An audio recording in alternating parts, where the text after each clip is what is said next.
Coucou, bonsoir, et nous voici déjà rendus à la demi-finale, la première demi-finale de cette saison, qui je trouve passe à la fois hyper vite et depuis quelques semaines c'est un peu lent, mais bon c'est toujours comme ça à la fin de saison, on a l'impression que ça s'éternise un petit peu. En tout cas, je trouve que dans l'ensemble, on a une saison très talentueuse, une promo très talentueuse en tout cas. Donc, ben, allons-y avec ce prime. J'ai pas vraiment de pronostic, je pense que Sarah va l'emporter. Parce que je pense que ouais, je sais pas en fait. La plupart des votes se fait durant le prime. Je sais que Léa a beaucoup de soutien et beaucoup de mérite aussi.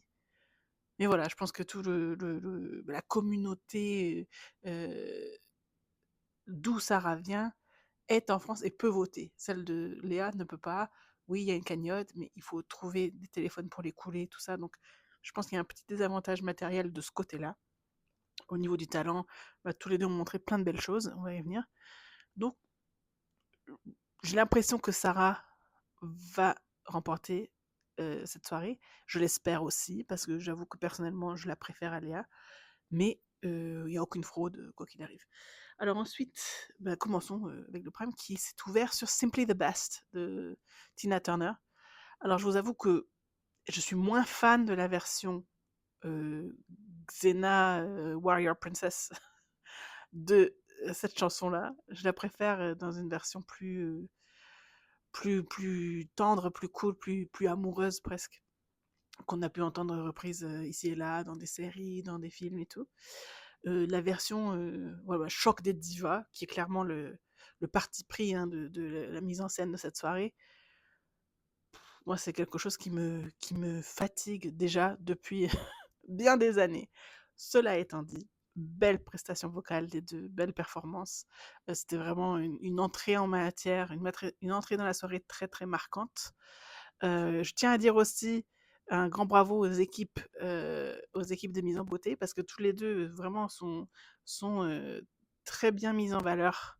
Que ce soit côté coiffure, côté maquillage, sont vraiment, elles apparaissent, je pense, les plus belles qu'elles ont été de toute la saison. Donc super. Et ben voilà, en fait, on le sait qu'elles sont de bonnes chanteuses. Ça fait plaisir de voir les anciens les soutenir aussi dans le public. Évidemment, j'ai vu Bastian, Anouk, j'ai vu Léane et Mélissa, voilà.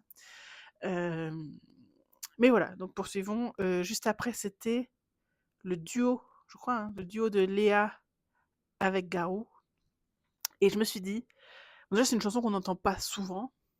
Et c'est aussi une chanson interprétée au départ par un interprète masculin. Et en fait, moi, le souci que j'ai avec Léa, c'est pas une affaire d'état non plus, mais le petit truc qui fait justement que je préfère par exemple Sarah, c'est que Léa, j'ai l'impression que Léa cherche encore son timbre à elle authentique, ou en tout cas n'arrive pas à le montrer à chaque fois, et que quand Léa chante du Christina Aguilera, j'ai l'impression d'entendre pardon, une imitation de Christina Aguilera. Et quand elle chante du Lady Gaga, j'ai l'impression d'entendre une imitation de Lady Gaga, et quand elle chante je prends des noms au pif, je sais même pas si elle l'a fait, mais le point c'est que j'ai l'impression qu'elle essaie de chanter comme l'interprète original. Sia, par exemple, Sia c'est un bon exemple aussi. Mais là, si on lui donne une chanson, entre guillemets, d'homme, bah, elle est obligée de chanter avec la voix de Léa. Donc c'est bien, en fait. Et il aurait fallu lui faire chanter des chansons comme ça depuis le début, en fait, pour qu'on sache un peu mieux c'est quoi la voix de Léa. Donc c'était bien. C'était bien. La chanson un peu boring, mais c'était bien. Et ensuite, c'était Sarah avec son duo avec Anouk. Popcorn salé. Je sais pas si vous voyez derrière moi là, le décor popcorn salé, il est ici. Hein. La neige qui tombe non-stop toute la journée. Avec Anouk, c'était très joli. J'ai beaucoup aimé les voix de Sarah et Anouk ensemble. Je trouve que ça sonnait super bien sur leurs harmonies. Bon, la chanson, on l'a beaucoup trop entendue à la Starac aussi. C'est une bonne chanson, certes, mais bon, doucement. Et puis ensuite, les surprises donc de Fanny avec Defying Gravity. Enfin, une chanson de Wicked à la Starac. Je l'attendais. C'était bien. C'était bien. J'aurais aimé que cette chanson ait un tableau complet, etc. Mais c'était beau quand même. Ils ont même mis l'ambiance rose-vert. Donc voilà, c'était un beau moment qui avait un impact pour Sarah aussi. Donc c'est cool. Et Maëlle, qui est venue chanter avec elle l'effet de masse. Encore une fois, chanson recyclée un petit peu par la saga, mais une chanson très belle aussi. Maëlle, j'aime beaucoup. J'écouterai son nouveau single avec grand plaisir et curiosité. et son album, l'été prochain, je crois. Voilà, c'était très, très bien, j'ai bien aimé, ça va reprendre là. Donc vite fait, le trio Mika, Ambre et Victor, bon, j'aime beaucoup cette chanson Underwater. Les trios, c'est toujours un petit peu fouillis. Donc je suis moins fan des trios. Mika, j'aime beaucoup de ses chansons, j'aime sa voix. Ce qui tous ses performances, sa sa sa prestance scénique, j'aime pas en fait. Je trouve qu'il fait le clown un petit peu trop. Bon, il fait ce qu'il veut évidemment, c'est juste que c'est pas à mon goût. Si je ferme les yeux, c'est nickel. Et j'ai trouvé que les harmonies de cette chanson, quand Ambre et ou Victor, je pense à tour de rôle, faisaient les ouh derrière, c'était très beau. J'ai vraiment aimé ça. Je pense que je réécouterai cette presta juste pour le plaisir. Et ça y est, ça reprend là avec le duplex dans les QG des demi-finalistes. Ça, il faut qu'ils arrêtent aussi. Parce qu'on va se taper ça justement la semaine prochaine et à la finale aussi. Et je trouve que c'est un peu trop. Voilà. Mais évidemment, très bien de les savoir soutenus. Et je vous dis à tout de suite. Hello, c'était reparti après la pub avec Laurine et Sarah sur Tattoo, une chanson qui devient un classique de la Starac aussi, c'était très bien. C'est vrai que la voix de Sarah et sa puissance vont très bien à cette chanson. La mise en scène, je trouvais un peu simple, mais bon, ça allait. Ouais, le truc le plus impressionnant reste la longueur des ongles de Laurine, mais cette chanson, voilà, c'est un banger éternel. Maintenant, j'espère qu'on va pas la voir à chaque saison, parce que je crois que ça fait quand même 3 d'affilée. Voilà, je reviendrai sur ce point. En attendant, il y avait non, pardon, Léa et ses duos, dont le duo avec Mélissa, puis les duos surprises. Sur Il me rit, tout sonner, moi j'ai bien aimé ça. Cette chanson est superbe et assez récente et assez nouvelle pour que on n'ait pas une sensation de réchauffé ou de déjà vu. Donc c'est très bien, Mélissa en place. C'est une chanson, je pense, qui est à leur juste niveau, tous les deux, où elles peuvent se rejoindre, voilà, sans qu'il y ait de gros couacs d'un côté comme de l'autre. Donc c'était sympa, j'ai bien aimé. Puis Mehdi qui débarque, ça c'était assez drôle, sur Je l'aime à mourir de Cabrel. Alors, par manque de répète, je pense, j'ai remarqué quand même que Léa faisait beaucoup de vocalises plutôt que de chanter, et je pense qu'elle n'avait pas le texte entièrement. Je sais pas s'il y a un souci de prompteur. Et du coup, Mehdi se retrouvait avec tout à chanter, mais il oubliait les débuts de phrases. Bon, ça restera une anecdote rigolote. Puis, Vita déboule, et ça, c'était catastrophique. Le je sais bah, c'est le manque de répète, hein, évidemment. J'allais dire, je sais pas ce qui s'est passé. Si, ce qui s'est passé, c'est un manque de répète. Je pense pas que c'était la tonalité originale, parce que Léa était forcée de la prendre la chanson très basse, et ça n'allait pas du tout. Je pense que Vita, bah, évidemment, c'est sa chanson, elle l'a fait à sa sauce, un peu comme elle veut, heu, 8 jours par semaine s'il faut. Mais sauf que Léa n'était pas briefée sur les changements, et du coup, c'était vraiment un peu cacophonique. C'était un peu scabreux. Bon, dans l'ensemble, ces prestations-là, je pense, jouent aussi sur la surprise, sur l'émotion, tout ça. Je pense que le public qui soutient Léa ne va pas lui tenir rigueur de ce type de prestation un peu flou. Et surtout que ça a été suivi par un duo de prestations vocales très réussi sur l'hymne à l'amour d'Edith Piaf. Alors là, j'ai vraiment une unpopular opinion sur cette chanson, qui certes est une très belle chanson, est une référence de la chanson française, mais ça fait partie des chansons qu'on entend à chaque saison, qui nous ressortent toujours en demi-finale ou en finale, comme c'était vrai, c'est insurmontable, cette prouesse à accomplir, alors que de tout temps, il n'y a pas un seul candidat qui s'est foiré dessus. Donc certes, ça met en valeur les voix des candidates, mais encore, si on avait eu, je vais dire au hasard, mettons on aurait eu Jeanne en finale ou en demi-finale contre Mélissa, et qu'on leur donne l'hymne à l'amour. Oui, là il y a du spectacle, parce qu'on se dit, oh, est-ce qu'elles vont réussir? Tandis que Sarah et Léa, on le sait qu'elles chantent bien, on le sait qu'elles ont des voix puissantes et capables. Donc ce type de numéro, bah, je suis désolée de le dire, mais certes, ça m'impressionne vite fait, parfois, mais ça ne me divertit plus. Et là, en regardant ça, je me dis, ça manque de tableau dansé ce soir. Il n'y a plus rien à prouver sur leur voix. On le sait qu'elles sont d'excellentes chanteuses. Donc voilà, je reste un peu sur ma faim, parce qu'on est dans la prouesse et la performance vocale, la démonstration vocale toute la soirée, alors qu'on avait compris il y a déjà une demi-heure. Pour pas dire on avait déjà compris il y a 3 semaines, pour ne pas dire on avait déjà compris il y a 2 mois. Donc voilà, je trouve ça un petit peu dommage. Je trouve qu'on passe à côté d'autres choses à explorer en nous donnant tout le temps la même soupe. Je dis pas que cette chanson est de la soupe, mais vous avez compris le propos. Voilà, donc on y revient. Je pense qu'on est à peu près à la moitié du prime, donc il doit sans doute rester pas mal de surprises. Je vous rattrape tout à l'heure. Alors, 3 prestations dans ce segment du prime. Il y a eu Léa sur Hero de Mariah Carey. C'était bien, c'est tout. C'était bien, sans plus. Ben voilà, encore une fois, encore une chanson qui tend à prouver les facultés vocales de la candidate, mais on le sait, on le sait. Je n'ai eu aucun élément de surprise, aucun suspense. J'adore cette chanson, mais on s'ennuie, on s'ennuie. Et c'est pas contre Léa elle-même, hein, c'est vraiment la sélection, la programmation qui manque de peps. Que je m'attendais à voir sur la carte blanche de Victor, sur Havana de Camila Cabello, qui est une chanson qui bouge quand même pas mal, mais version cabaret, version... Alors, j'entends qu'on me dise, tu te contredis, puisque avec Simply the Best, je préfère la version down tempo. Mais sur Havana, je trouve que ça enlève un truc. Ça enlève. Alors, c'est une mise en scène imaginée par Victor, évidemment. D'ailleurs, il semblerait que Victor ait déjà posté une autre version assez similaire à cette mise en scène de Havana. Un arrangement qu'il connaît bien, qu'il aime faire, qui lui ressemble. C'est quelque chose qu'il fait depuis quelque temps. Donc, très bien. De ce côté-là, je suis contente. Ça montre quelque chose que vraiment, honnêtement, de façon intègre, c'est ça qu'il veut faire. Donc c'est honnête, c'est très honnête de sa part de s'ouvrir au public et de dire bah, ce que je vais faire, si vous me soutenez, si vous aimez, si vous voulez aimer l'artiste que je suis, ça va être ça. Donc c'est plutôt courageux et honnête. Je pense qu'il est content de sa prestation. C'était assez inédit, puisque cette chanson, on l'a pas beaucoup vue, je crois pas du tout à la Starac.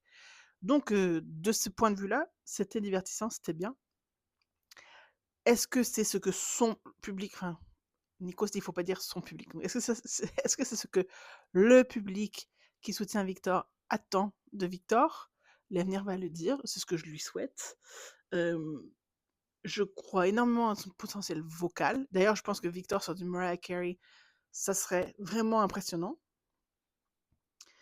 Mais moi, ça m'a pas attrapé, malheureusement. Et j'aurais voulu l'être. Donc, c'est un petit peu raté pour moi. Enfin, raté non. C'est juste que ça m'atteint moins que d'autres choses, que d'autres propositions. Ensuite, il y a le duo qui était véritablement un trio, c'est Anyone Who Loves Me de Charlotte Cardin. Je repense forcément à la saison d'il y a 2 ans, où c'était la première venue de Charlotte Cardin sur le plateau de la Starac. La chanson, je l'aime beaucoup, c'est une belle chanson. La venue surprise de Charlotte Cardin, bah, pour moi, c'était pas vraiment une surprise, puisque sur leurs réseaux sociaux, ils avaient inclus Charlotte Cardin sur Insta dans les invités du Prime, donc on savait. Et puis elle arrive sur la partie de Sarah. Puis finalement, le découpage était assez juste, assez équitable. Les 3 voix ensemble se mariaient bien. Moi, j'ai vraiment un faible pour ce que fait Sarah sur des chansons comme ça. Donc très bien, très sympa. On reste dans... je veux dire que le Prime... Alors autant des fois on dit il y a de tout et n'importe quoi, on passe du coq à l'âne sur une même soirée. Là non, je trouve qu'il y a je sais pas, il y a un fil rouge de voilà, chanson vocale. Et voilà, et je m'en plains, hein, que ce soit un petit peu trop tout de la même enfin pas tout de la même chose, mais que ce soit vraiment des chansons qui présentent le même type de challenge, le même type de défi, qui est prestation vocale. Mais voilà, les chansons bon, varient un petit peu, le ciel soit loué. Donc je pense qu'on arrive dans la dernière partie. On m'a fait remarquer que, autant quelques semaines, Nikos dit: «Les votes sont serrés, tout est encore possible, ça va être très tendu». Là, rien du tout, hein. On n'a rien de ça. Ce qui bah, laisse penser un petit peu qu'il y a l'une des 2 candidates qui est nettement devant l'autre et que c'est pas forcément rattrapable. Donc à voir. Je pense qu'il y en a plus pour longtemps. Je regarde l'heure parce que autant je me dis: «Bon, c'est pas hyper divertissant comme prime», mais il est quand même 23 heures passées et ça passe assez vite. Donc oui, je pense qu'il reste, la dernière partie du prime qui est toujours très fournie. On va voir leur dernière collégiale aussi. Elles vont chanter «Tu es mon autre». Est-ce que Lara Fabian va arriver par surprise? Ça, ce serait une surprise. Mais on s'en reparle d'ici quelques minutes. Bonne fin de prime à vous. Fou rire! Je pensais que c'était la dernière partie, mais non, il y a encore une pause pub et Nikos vient de demander: «Alors, bonne soirée ou pas?» Nikos, c'est pas la meilleure, c'est pas la meilleure, mais bon, il y a quand même des trucs bien. Alors reprenons, le grand solo de Sarah sur «J'oublierai ton nom». Écoutez, je pense qu'il y a vraiment des soucis de son, de retour son ce soir. D'ailleurs, on a vu, Léa, dans une chanson, elle avait carrément enlevé dès le début. Je pense vraiment qu'il y a des soucis de retour son, il y a des soucis de tonalité qui n'ont pas été forcément super bien choisis. Sarah, c'était OK parce que bon, son niveau de base est très haut. Donc même quand Sarah ne fait pas quelque chose d'excellent, ça reste quand même bien. Mais bon, on sait qu'elle peut mieux faire. Il y avait des j'oublierais un peu bleus. Mais bon, Sarah reste une excellente chanteuse, on le sait, we know, we been knew. Donc, cette prestation n'ajoutait pas grand-chose sur la perception qu'on peut avoir de Sarah. Ensuite, c'était Ambre sur Wrecking Ball version violon, version Bridgerton. Et ben, je préfère la version normale, la version originale, parce que la version l'instrumental violon, finalement, est faite pour rester une instru, pour rester, oui, sans parole. Il y a pas de parole. C'est une chanson que j'adore. Moi, je suis une très grande fan de Wrecking Ball et je maintiendrai à vie que c'est l'une des plus belles chansons jamais écrites. Mais ça n'allait pas forcément. Même Ambre, c'est pour ça que je vous dis, il y a des soucis de son. Vraiment, il y a un truc qui ne va pas. Ambre n'a jamais autant lutté pour rester correcte vocalement dans une chanson qu'elle aime en plus. Donc vraiment, il y a un souci parce que c'était pareil. C'était un 7 sur 10 alors que Ambre est nettement capable d'un 9 sur 10. Donc je sais pas, il y a un truc, il y a quelque chose ce soir qui n'est pas au point et je pense que c'est sur un point technique au niveau de leur retour son. J'ai hâte de voir un petit peu le débrief de ce prime parce que vraiment pour moi il y a un souci. Enfin, après c'était le tableau chanté dansé Bang Bang, Sarah et Léa. Bah, enfin! Mais je trouve qu'il arrive bien tard. Je trouve que j'aurais aimé voir ça il y a 2 heures. Il y a 1 heure et demie, 2 heures. Je vérifie que le premier était commencé à 2 heures. Oui, oui. Donc il est minuit moins 20, donc ça va encore être assez long. Bien. Et c'est un tableau enfin bien, divertissant en tout cas. Et c'est un tableau que je vois très facilement être transposé sur scène pour leur tournée. Je pense que ça se peut qu'on ajoute des chanteurs et danseurs sur ce tableau. Ça va être quelque chose qui met l'ambiance, qui réveille le public, qui fait danser un petit peu. Et du coup, pour moi, ça a sa place en début de soirée. Bon, vous me direz ceux qui vont à la tournée. Et voilà, donc je pense qu'on va avoir, bah, la toute fin, là, on va avoir Tu es mon autre, on va avoir Love Generation, ça aussi. Et je crois que c'est tout, à moins qu'il y ait d'autres surprises, puis le dénouement final. Donc à tout à l'heure et allez Sarah. Écoutez, je vais arrêter les pronostics, c'est plus simple. Bon, terminons le prime. Qu'est-ce qu'il y a eu? Tu es mon autre, qui s'inscrit dans la lignée des autres chansons qu'on a entendues maintes et maintes fois à la Starac, qui démontrent les capacités de chant des candidates. Donc c'était bien, c'était réussi, ish, mais j'ai pas pris une claque, c'était pas innovant, c'était pas surprenant. Next. Love Generation. N'importe quoi. Selon moi, c'est du remplissage. On savait pas quoi mettre comme dernière chanson. Ah tiens, on va mettre le générique. nul. Enfin, vocalement, très il y avait des belles prestations, hein, notamment Victor, très bien, mais une chanson qui enfin, pour moi qui suis, d'une ancienne époque, on va dire, une chanson sans intérêt. Donc oui, alors je me contentais un petit peu parce que c'est une chanson qui n'a pas d'enjeux vocaux, c'est une chanson qui bouge un peu plus, mais c'est le générique! C'est le générique, donc on a on a presque une réponse pavlovienne. Quand on entend les notes de cette chanson, c'est: «Ah, c'est fini. Ah, c'est la pub. Ah, les élèves reviennent bientôt». Mais non, je suis très faible, très fatiguée. Le programme était beaucoup trop long, surtout pour un dénouement aussi éclaté. Je suis désolée. Léa chante bien, Léa a de belles capacités, un beau potentiel, mais une chanteuse comme Sarah, on n'a jamais eu. Et je pensais qu'il était peut-être l'heure, qu'il était peut-être temps, que la France était peut-être prête pour Sarah, et puis non. Donc je trouve cela décevant. Ce qui n'enlève rien au talent et au potentiel de Léa. À tout moment, elle va nous faire banger sur banger, elle va nous faire un album incontournable, et c'est ce que je lui souhaite. Mais zut quoi, pour moi, Sarah méritait la finale.